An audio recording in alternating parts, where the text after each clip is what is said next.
same thing with him, where it's pain tolerance almost, and just seeing if he can get physically good enough for Sunday. Yeah.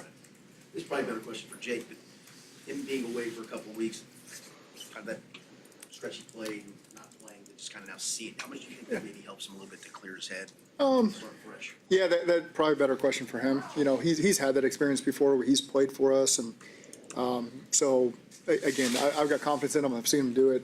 We'll put together a great plan that enhances everything we can do. Chicago's defense is 11 interceptions, a ton of turnovers. Yeah. What makes them so good at that? Yeah, they're first in the league in turnover margin. You know, and they've had a ton of takeaways, picks, fumbles.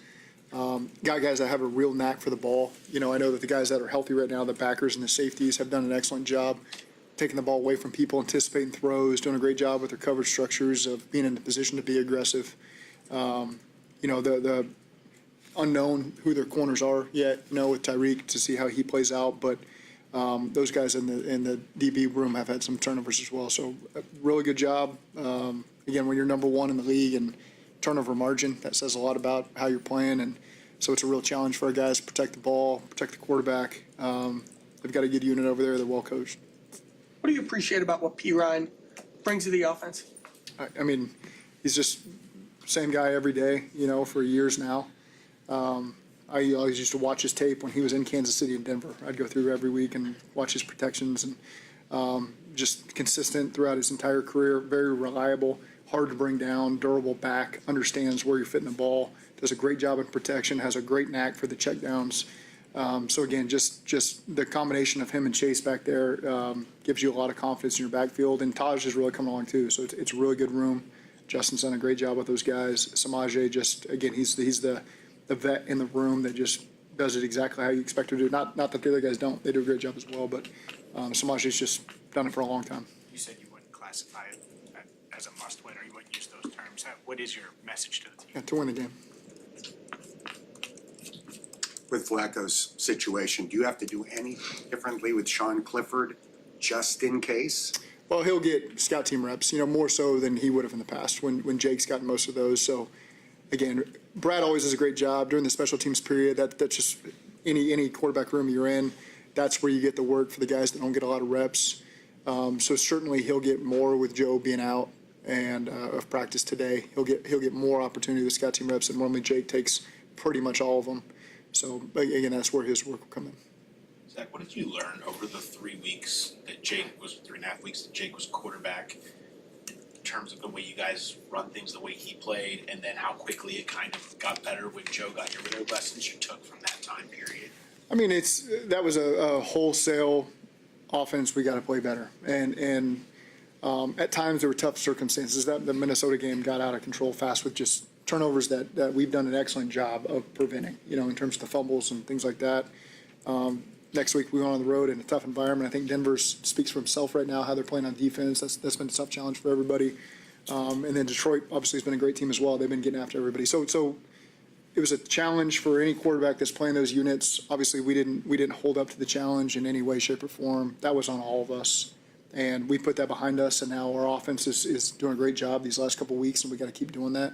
And so if it's Jake that steps in, I got full confidence that we'll continue to operate at a high level and be able to score some points. With that in mind, Zach, do you think that the offense could pick up Jake's level of play, given the fact that they've been playing at a certain level? For the I think that's everybody. I think everybody picks everybody up, you know, and it's the quarterback lifting up others lifting up the quarterback. That's part of what a great unit does, is find different ways for different guys to step up, whatever position they play may be, and find a way to get the most out of everybody. Can you put your finger on the what's revived the running game in the last 2 weeks? Big numbers. I mean, I think we've had better control is not a great word of the game, but just opportunity with drives. I think you guys have heard me repeat myself a million times. Getting that first down really gives us a chance to get into a flow, and we've done a much better job of that these last couple of weeks. And so we got a chance to give the run game some opportunity there. And you know, sometimes people are so hell-bent on taking away our receivers, you know, so it opens up great opportunity, and our guys have done a good job maximizing that, and we have to keep that up. There's something that switched or a point that you look at with the offensive line? It's just saying how well he's felt like they have played the Yeah. last couple of weeks. Is there something you feel like has been a turning point for them over the course of this year? They've worked really hard at it, and even when we weren't really statistically or on the tape having a great deal of success, we still believed that we were right there. It was just, we got to fine tune some things to continue to improve. We've had 2 young guards that are playing in there, and they're only going to get better with every rep they take. And so again, we've been mixing in people in that room, and whoever it is, whether it's the 2 rookies, whether it's been Dalton or Lucas, I got confidence in that room to continue to rise up. And again, they have a lot of confidence right now. So sometimes you just get into a rhythm and things start to click, and you find a little bit of your identity in the run game. You start to maximize that, and then you have some success, and then the guys see, all right, we're working, we got a great cohesive unit here. We're finding success in this. That confidence gives you momentum, and then you continue to build off that momentum. I think that's just what these last couple weeks have been for us. There are a couple of run plays where it would be a big run, and you'd see Orlando kind of big reaction, Yeah. pointing to the sideline to you guys. Is that something when you see stuff like that convinces you to keep going back to it more? Can that impact even play calling? Well, I think the success of the run is what impacts me as much as anything. It's great to have that emotion. It's great to have guys. Scott does a great job getting those guys to go cover down the field and pick people up. And Dalton had some great examples of that in Pittsburgh. That stood out to me. Those guys all play with great energy. And when you're finding success in the run or the pass, when they see us protect and they see Drew Sample block 2 guys and us throw a stutter go to T. Higgins for touchdown, they get as fired up about that as they do for the run game. So I think everything gets them excited when you're having success on offense and you're being efficient, you're being explosive in both run and pass. And we'll continue to try to attack defenses as best we see fit for that week. Go back to Ted gets a Flacco. lot of pub, Okay. I'm sorry. Go ahead, Jeff. Thank you. Ted gets a lot of pub for being just Ted, but as a player, the last, as he's getting older, it seems like he is getting almost better. I just wondered your view of it as a head coach. Yeah, I mean, he's does a great job. He is certainly a leader on the field, certainly a leader in the O-line room. Probably my favorite time of day with Ted is the walkthroughs, just the commitment to excellence he's got in the walkthroughs and the energy he plays with and the detail, trying to get it right and asking the right questions to get us going. So those are things that people wouldn't even see. They see the emotion on the field and the effort he plays with. But he's consistent with that throughout the day, throughout the preparation. And it's great when you have a captain that's like that and continues to lead others the right way. He's pulling people up. He's trying to make everybody better. He's demanding of other people. He's very demanding of the rookies next to him. And I think that's a big part of it.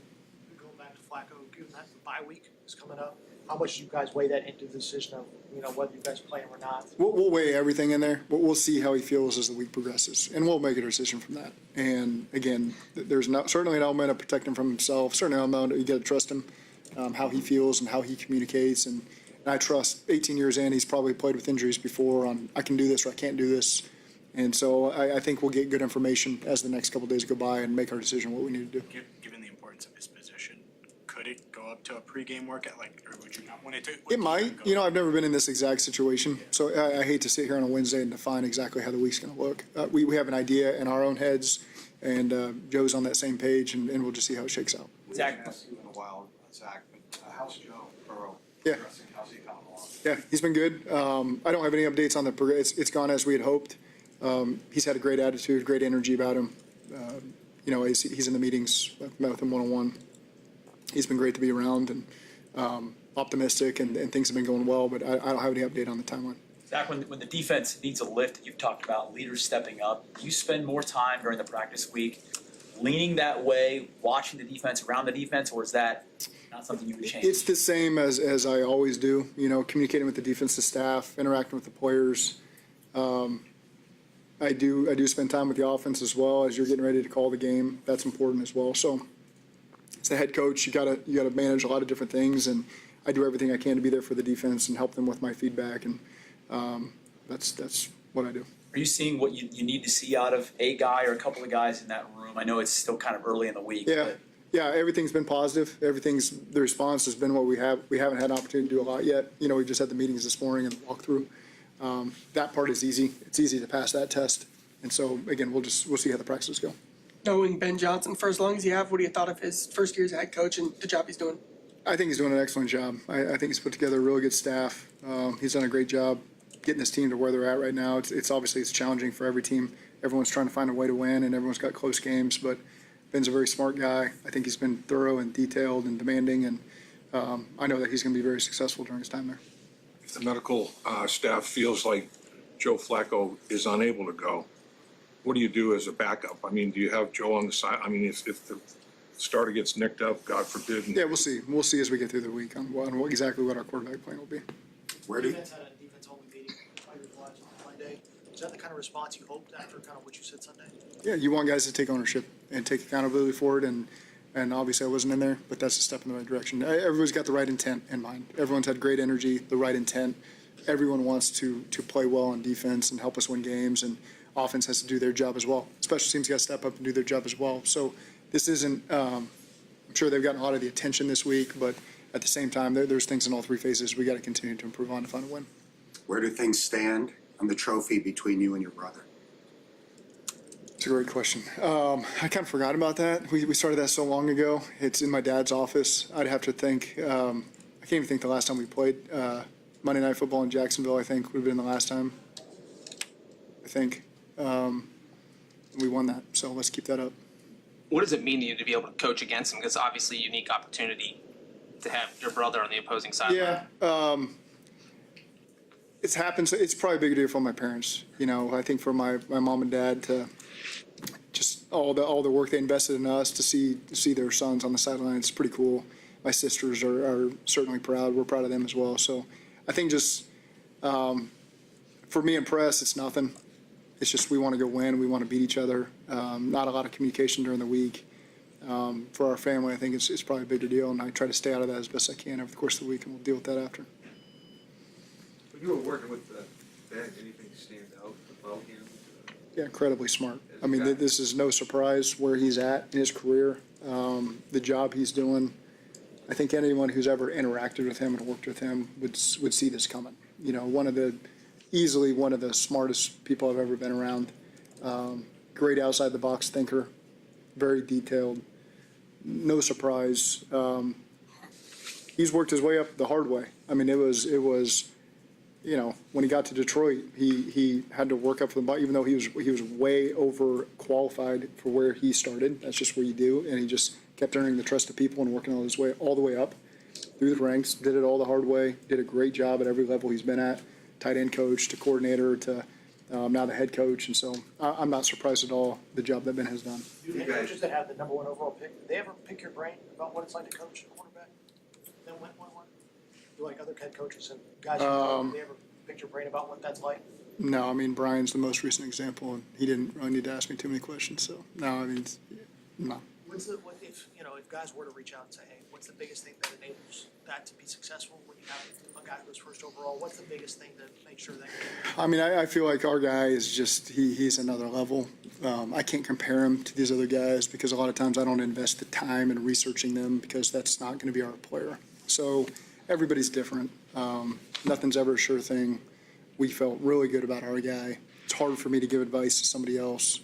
Our guy came in during COVID. It was all Zoom. So how we had to work it is different than what other people are doing. So there's not a lot I can give people that's really going to help them. Okay, thank you.